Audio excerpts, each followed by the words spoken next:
Matt, have you ever played along the game where you create your band name if you were going to have a band? You know how bands have like really crazy obscure names? Only when you and I start talking and some sentence gets uttered. And it sounds funny, right? And we're like, oh, yeah, they're playing at the Granada tonight. Or, oh, no, their tour got canceled due to COVID-19. So I'm not seeing I wish I could remember one of the names of these bands that we've come up with. I know. Dead Pedestrians, I believe, was one. I think you're right. But I have not played a proper game of doing this. I've only accidentally backed my way into Lawrence band names. So you got a game? Yeah, the girls were telling us the other night at dinner, they were telling us that they played a game at school where they were going to create a band and they had to like tell us what genre they were going to play. But how do you find your band name? It's the color of the pants that you're wearing right now. Okay. And the last thing that you ate. Oh, this is like a gray, black eggs. Charcoal. Would you say charcoal? Charcoal eggs. I guess charcoal eggs. Yeah. Charcoal scramble? Charcoal scramble, maybe. Yeah, because it was more than just eggs on there. Okay. There was the usual medley of things that I mentioned. Right. You know, onion, tomato, garlic, spinach. Did I say mushroom already? No. Broccoli, cheddar cheese. That's a very long band name if I were to admit to. Yeah, I think charcoal scramble. Charcoal scramble. Yeah, you're right. That is pretty good. Yeah. But the eggs are over easy. Okay, we'll come back to my band name. All right, so you? Mine is Camo Pizza. Oh, that's pretty good. Or Camouflage Pizza. I like Camo better. Camo Pizza. Camo Pizza. Yeah. Yeah. Or Camo Cold Pizza. No. Oh, Camo Cold Pizza. That is tough to say. Cold Camo Pizza? No. Camo Pizza. Yeah. I don't think that's a pizza I would order. I don't think so either. Camo Pizza, what would be on there? Spinach would actually make sense on that. That's what I was going to say. Something green. Something green than something brown. I think the brown item is what makes it unappetizing. Do you know how to find your rap star name? If you're going to be a rapper? No, but I'm getting excited. Are we eventually going to get to my stripper name? Yes. I'm leading up to it. Okay, so your rap name is, you put Lil in front of the last thing that you spent money on. Oh. So what's the last thing you spent money on, Matt? Lil Sriracha. I think that's right. If you want to, I mean, it would be, or Lil Sam's Club, if you want to. No, not where you spent it. But about a variety of items from there. So pick one of the things. Like the last thing I put in the cart, maybe? Yeah, Lil Sriracha might have been the last thing I threw in there. I like Lil Sriracha. Lil Sriracha. Lil Sriracha. Man, I wish I could have gotten Tabasco there instead. And be a little Tabasco. Remember when you got me all excited that there might be Tabasco at Sam's and I went there and there wasn't any? Oh, and you didn't leave immediately. You still shopped. Well, luckily that was the last item I looked for. Okay. Otherwise, I would have been devastated early on and just given up. Yeah, because you don't make a trip just for Tabasco. And luckily I was scanning as I went. Since I did scan and go, if I had to do a traditional checkout, I probably would just abandon the cart. You would not have. No, not after that much work. That's not who you are. Okay, so Lil Sriracha, I think mine would probably be like Lil Candle or Lil Candle. I'm trying to think of the. Yeah, that's pretty good. Lil Candle. That does sound more like a stripper name, actually. Okay, so getting to your adult entertainment name, Matthew. Not stripper name? Adult entertainment, I think it falls under that umbrella. Oh, because it could also cover a porn star. Okay. Yeah. Okay. You take your first pet's name. Oh, okay. And the first street that you lived on that's not a number. Okay, see, this here could be a trap, Kate, to get a security question, you know? You ever heard about that? Okay. Yeah, so what you do is you go online, you're like, hey, your stripper name is this item here. That could be an answer to a security question. And this item here, which could be the answer to a security question. And both first pet's name and nice try, Kate. Okay. Kate's trying to steal my identity on this edition of Matt and Kate. Slow walking your way, you know, and the first thing it's, oh, yeah. And then, boom. Kate's using my sick credit score to go stock up on bar stools or something. I don't know. You got me. So I decline the answer on this one. Okay. So since you're not going to play, I'll tell you mine. Oh! My first pet's name was Sugar. Well, that's cute. How perfect is this, right? Yeah. Sugar. Perfect. And the first street that I lived on? Lane. Sugar Lane. Yep. Sugar Lane. But I think it's hilarious, but it's also my brother's adult entertainment name. Oh. Because his first pet was Sugar also. But my youngest brother, his would be Murphy Lane. Yeah, Sugar Lane's a good adult entertainer name. Yeah, Sugar Lane's good. Yep. So does it have you interested in in pursuing a new career? I kind of like you as a morning show co-host with me. You're not gonna Matt and Sugar Lane. You're not gonna leave me for the adult entertainment industry, are you, Kate? Not anytime soon, Matt. No. Even with a sick name like Sugar. Look at that commitment from Kate. I know. On Matt and Kate. I know. Wow. So I'm gonna start crying.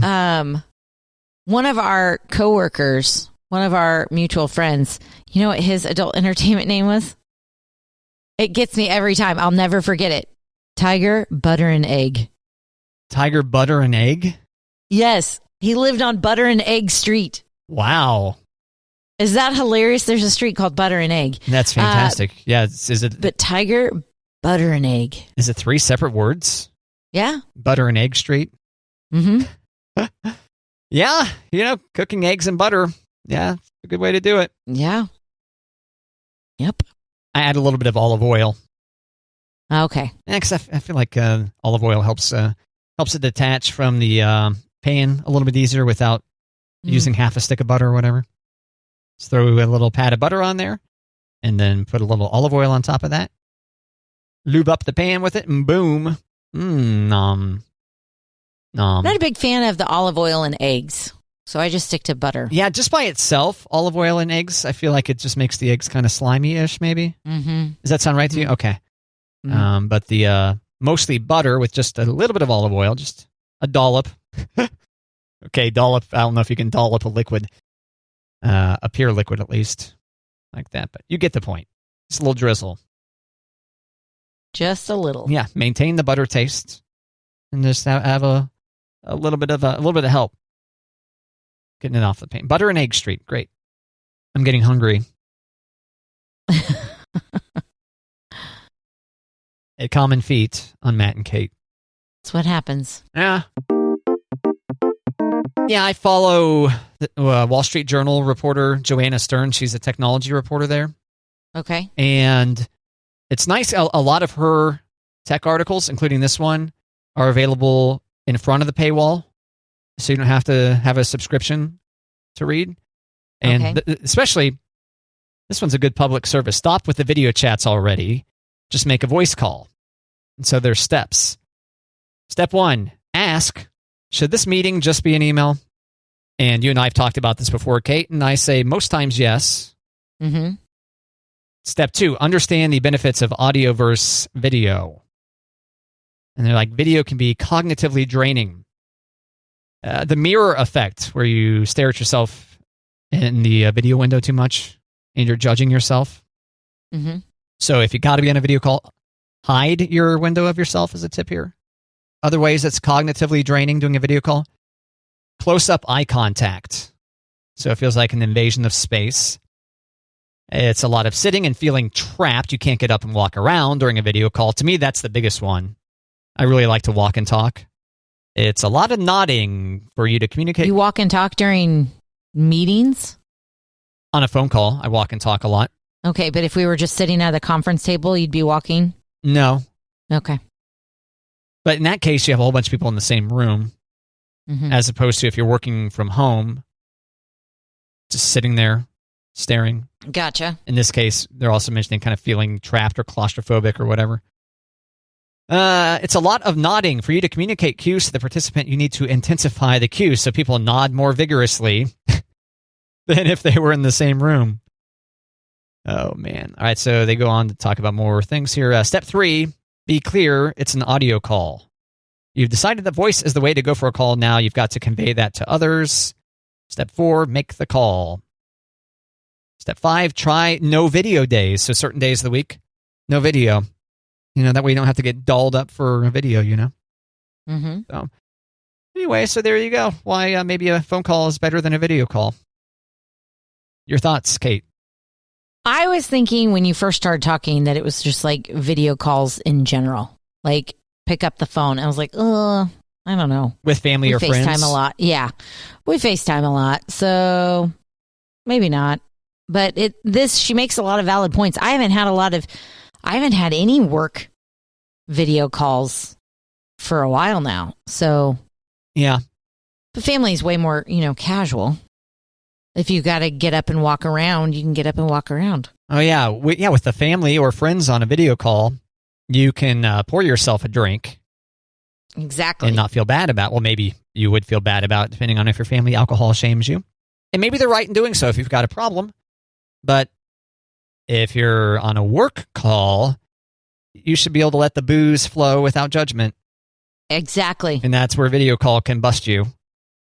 Unless you pour yourself some whiskey under the table. If you're on a work call. Yeah, say that again. If you're on a work call, you should let the booze flow abundantly. Is that what you said? Something like that, yeah. Oh, okay. Clearly. There you go. That's one of the main benefits of the work from home thing, Kate. Day drinking! Whoop woo! Day drinking, whoop woo. Yes, correct. Matt, do you ever get passive aggressive in your emails? I don't think I do. I've been on the recipient of many such emails, though. Right. Yeah. I try really hard not to be, but I think sometimes I sound passive aggressive because I don't want to sound aggressive. I think I walk that line of passive aggressive and maybe falling a little bit onto that. Really? Yeah. Okay. Social distancing has left us doing even more work over email. We've kind of talked about that. And if you've ever wondered if your emails are coming off passive aggressive, some of the more popular. I thought you were going to say, if you've ever wondered if your emails are coming off passive aggressive, you're probably right. You're probably right. Maybe. But I feel like these are more aggressive than passive aggressive sayings. Like, per my last email. Oh, yeah. Yeah. What it sounds like is you really didn't read what I wrote. Pay attention this time. Which I've never said per my last email. I may have said something like, remember when we talked about, or... Yeah, I know, I've seen the word recall before. Recall our conversation about such and such. And it's like, yeah, okay, I recall. Go on. Yeah. So the next one I feel like I have used, and I think it comes off more aggressive than I've ever wanted it to, but for future reference. Yeah. For future reference, don't do it like that. That's aggressive. I didn't say that. But for future reference, let's do it this way, or let's try this route.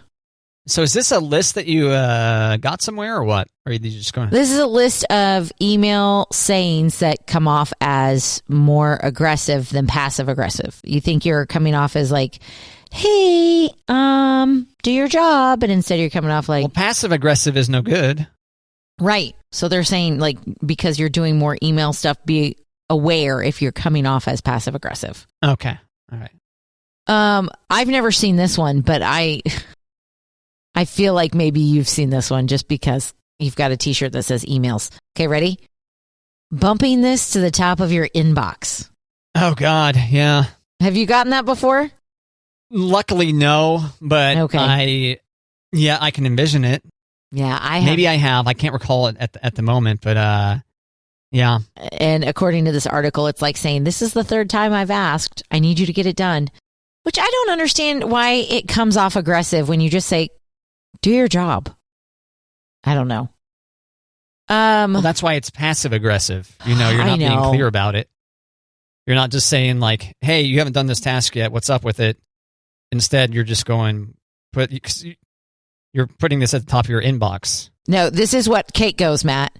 Kate goes, hey, hope everything's going good. I have to get such and such done so that it's done on time, and I need you to do your part first. So if you could get that done, if you have a minute, that would be great. Thanks so much. And it's like, why don't you just say, I can't do my job until you do yours? it was due yesterday. Let's get it done. But instead, women in the workplace come off as the B word, and people are like, geez, what a B. Oh, damn. And I know it's just, there's such a difference between, I think, the way that women and men write emails, at least in my experience. And I don't want to come off as a B, but I also want you to like get your job done. So, Emoji. We've talked before about using emoji to try to prevent you from seeming, I guess, passive aggressive is a way that you could say that. Yeah. Right. Going forward. That's another one.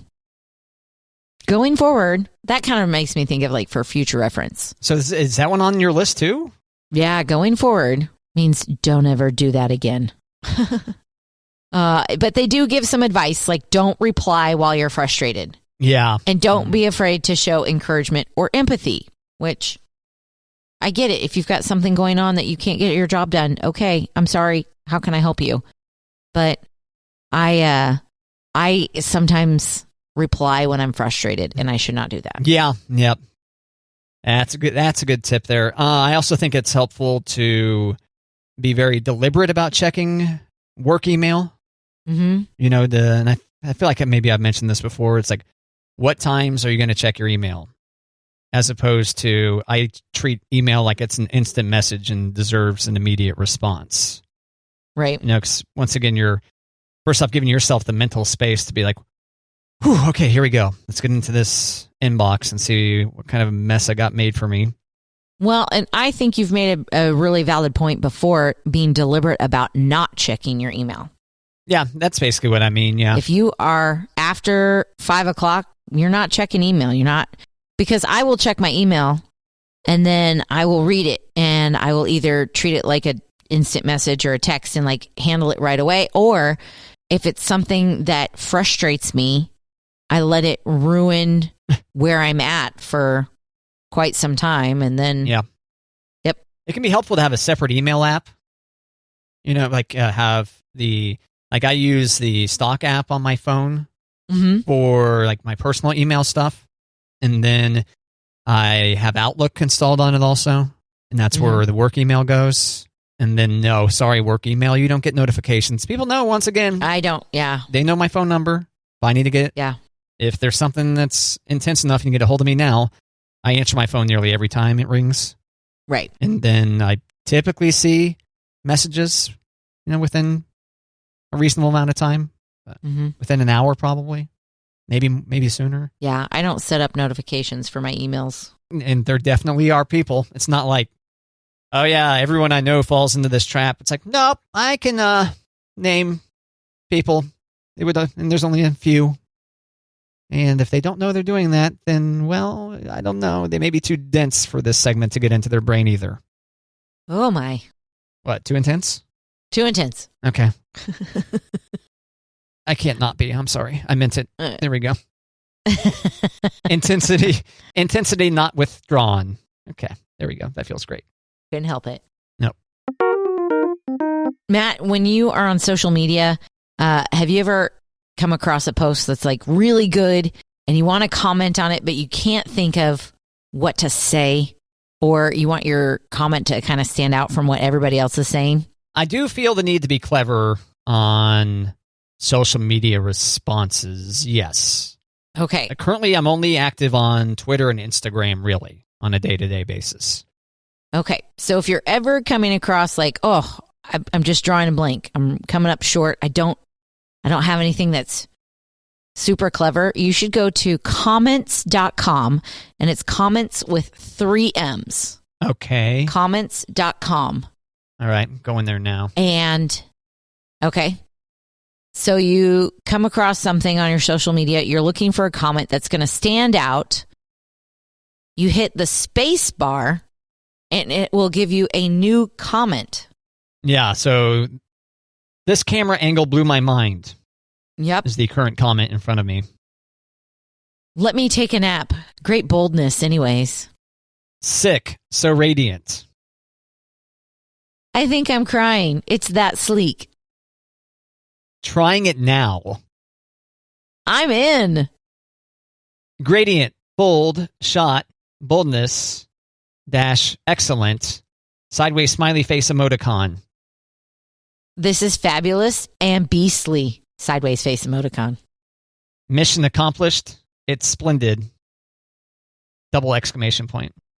Excellent concept, mate. Very classic. Yeah, see, these are things I would never say or write. It's bold, not just neat. Oh, are you saying that out loud, or is that another comment that you've generated? That was another comment. I don't like this. Okay. I think I'm crying. It's that fresh. Like, these can't work out of context. I guess you're supposed to hit it. Minimal work you have here. I guess you're supposed to hit space until one makes sense. Yes. I want to learn this kind of playfulness. Teach me. Oh, this one says, I want to learn this kind of gradient. Teach me. Yeah, see? What if someone didn't post anything with any kind of gradient? You know? What if you just posted a red square with no gradient? Then you keep hitting the space bar until it applies. Okay, fine. Green, you just won the internet. Yeah. Yeah. I don't think I'm gonna use this. Okay. Some people might though, so no, it's still public service of Matt and Kate. Hugely magical job, mate. This is fabulous work. Sideways smiley face emoticon. There you go. Very thought out. I'm in. Please stop. That's one. I'm out. Such shot. Mini blur. So bold. Wonder how are these generated? Wonder. Oh, there's a Drake mode. Do you see that button? No. You click that, and then Drake, the musician Drake, shows up. His photo shows up. I love your style. But I don't know if anything, I don't think anything changes. It's fresh, not just sublime. Except it just puts Drake's face on there. Really admirable, dude. And it's not a good picture of Drake. Yeah, Drake looks like he's taking a dump. Or stubbed his toe or something, yeah. Oh, my toe. Taking a dump. No, too far? No, just far enough. All right, so there you go. If you're looking for a comment and you're drawing a blank, go to comments.com.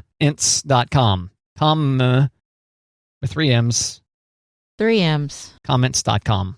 Not to be confused with 3M, but 3 M's. Yeah. Approaching 4 million comments generated, Kate. There you go. All right. What do you do? I work at comments.com. What do you do? I make comments. Okay. Yeah, I was curious if people actually type these things out or if it's just computer generated, machine learning or whatever. One of those scare phrases, excuse me. That's more than one word. Like just sleek, sideways smiley face emoticon. Is that something someone would write? Someone somewhere. How about such neat? How about hugely thought out? It makes me laugh. This shot has navigated right into my heart. Incredible. So nice. Let me take a nap, ... Great color, anyway, and they've spelled color like a British person. This is my tweet, or this is my comment. Yes, yes, yes, yes, yes, yes, yes, yes, yes. All right, so there you go. Go forth and comment on the internet. When you hit the space bar, does that change the count, or does it count on its own? It looks like when I'm hitting space, yeah, it immediately changes the count. So we're helping them. Oh, yeah, we're helping them drive up that count. Just alluring, friend. That way they can have their 4 million comment generated party there at comments.com. Thanks, Kate. Sure. Matt, I've got a mind bender for you today. A mind bender? Have we done a mind bender before? We have. I explain something to you, and you try to guess what I'm saying. Oh, okay. Okay. All right, let's see what we got. All right. I feel like this, keep it clean. Okay. 20% of men are jealous of their best friend because their best friend has a better blank. House. What is it? No. Car. The first clue is it's not a car. Oh. Spouse. 20% of men are jealous of their best friend because their best friend has a better blank, not spouse.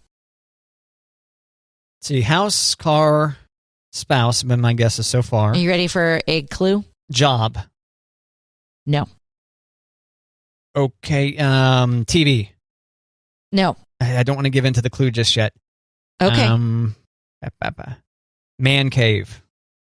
No. All right. I'll take a hint. I'll take a clue. Appearance. Oh, I thought you said this wasn't going to get dirty. I said keep it clean. Keep it clean. Okay. Well, I feel like it's going to be dirty if I say it. Better beard. No. Better shoes? No. Let me know when you're ready for the final clue. Pecs. No. Body. No. Okay. Oh, final clue? Okay, what's the final clue? What we got? I'm scared. From the neck up. Smile. No. Eyes. No. That'd be a weird thing for a guy to notice. I know, right? His eyes are better than mine. Neck up. I said facial hair already. You did say facial hair. Has a nose. No. What would a guy... Nose hair. No. Hairline. Hairline? Hairline. 20% of men are jealous of their best friend because their best friend has a better hairline. Oh, that's so dumb. Is it? I guess what? Because they've got hair and I don't would be what I would think. You know? I mean, that's what I'm asking. Is it dumb? It sounds like 20% of dudes are bald and their best friend happens to have an okay head of hair. Maybe not bald. Maybe thinning. Okay. Or maybe thinning. receding. Yeah. Or, yeah. Yeah, that's a bizarre thing to be jealous of. I don't think so, because you can't control it. Same thing about below the waist being jealous of, or... Yeah, that's what I was going to say earlier, by the way. You think? Man, check out the pretty thing on, that guy. Great. Oh, gosh. So handsome. Same thing with, beard. Do you think that's silly to be jealous of your friend's beard? Yes. I mean, no. Okay. No, yes. Yes, no. Totally clear. Yeah, I think beard makes more sense. Isn't beard just the same as your hairline? Except on the other side of your head? I mean, you can't control it. So if you can't grow a beard, there's nothing really that you can do. But you can always shave your beard, I guess. I don't know. That's true, yeah. A lot easier to shave one's beard than it is there. I mean, that's a bigger commitment, shaving your head, than just shaving your facial hair. Although some guys, if they rocked a mustache all those years, yeah, and suddenly get rid of the mustache and you got a horrible tan line where your mustache used to be, or something. I don't know. Yeah. Right. All right. So 20% of dudes are jealous of their best friend's hairline. That's the mind bender for today. Not what you thought it was. You thought it was going to get dirty. Yeah. And that's what really bent my mind. Yeah. That I kept it clean. Yeah. That Kate somehow kept it clean. Wow, Kate. I know. Miracle. Showing some personal growth on Matt and Kate. Miracles.